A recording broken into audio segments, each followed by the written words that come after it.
प्रदेश के सबसे बड़े एसएमएस अस्पताल के आईसीयू में हुए अग्निकांड को लेकर एफएसएल की रिपोर्ट आ चुकी है, जिसमें आग लगने की वजह बताई गई है। लेकिन अभी भी सवाल वही है कि आखिरकार 6 लोगों की मौत का जिम्मेदार कौन है। ये रिपोर्ट देखिए।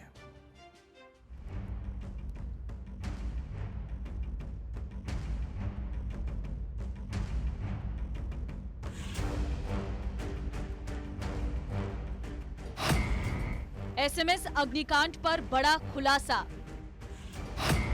रिटर्न एयर से भड़की आग, धुएं में घुटा दम। सिस्टम की लापरवाही जिम्मेदार कौन? प्रदेश के सबसे बड़े एसएमएस अस्पताल के आईसीयू में हुए अग्निकांड में 6 लोगों की मौत को लेकर मचा बवाल। सरकार पूरे मामले में एक तरफ एक्शन ले रही है। अब जैसे जैसे जांच आगे बढ़ रही है, सिस्टम की लापरवाही जग जाहिर हो रही है, क्योंकि एफएसएल लैब की जो रिपोर्ट सामने आई है उससे साफ पता चल रहा है कि ये अग्निकांड डिपार्टमेंट और सिस्टम की सामूहिक विफलता का नतीजा है।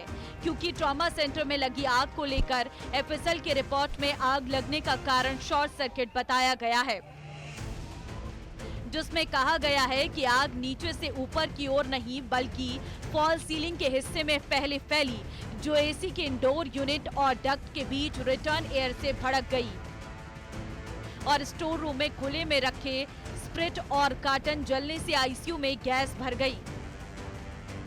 एफएसएल की रिपोर्ट में बताया गया है कि इस दौरान कार्बन मोनोऑक्साइड, कार्बन डाइऑक्साइड जैसी गैसें निकली, जिनसे मरीजों को दम घुटने जैसी स्थिति का सामना करना पड़ा।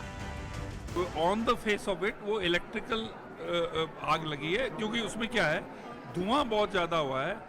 मैं जब खुद गया था तो जो ये वाइल होती है ना छोटी, जिसमें अपन सैंपल ये अपना ब्लड सैंपल और ये लेते हैं, वो छोटी छोटी प्लास्टिक की वाइल जो टेबलों में पड़ी थी वो पिघली नहीं, ठीक है ना। इसका जो तो बेसिक था, स्मोक जो था, स्मोक होता है वो ज्यादा वायरिंग जलने से स्मोक होता है। रिपोर्ट में वही बात बताई गई है जो प्रत्यक्षदर्शियों ने भी बताई थी। 12 साल पुरानी वायरिंग में हुई स्पार्किंग की आग की वजह बताई गई, लेकिन अब जरूरत बहानों की नहीं, व्यवस्था सुधार की है। क्योंकि इस हादसे से पहले जिस इंजीनियर ने अस्पताल प्रशासन को खतरे की चेतावनी दी थी, अब उसी इंजीनियर को निलंबित कर दिया गया। सस्पेंड किए गए इंजीनियर एक्सीएन मुकेश सिंघल ने हादसे से कई दिन पहले ही ट्रॉमा सेंटर के इलेक्ट्रिकल सिस्टम में खामियों को लेकर अस्पताल प्रशासन को सचेत किया था।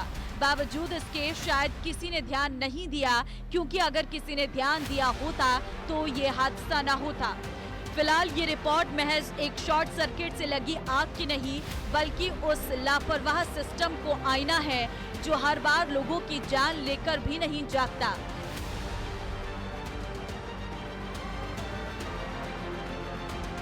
खुद चिकित्सा एवं स्वास्थ्य मंत्री गजेंद्र सिंह खींवसर ने आला अधिकारियों के साथ में मामले में गठित की गई कमेटी को भी बुला करके एक तमाम फैक्ट फाइंडिंग कमेटी की बैठक रखी है। रिव्यू किया जाएगा। उन्होंने स्पष्ट कर दिया है कि पूरे घटनाक्रम में किसी को भी बख्शा नहीं जाएगा।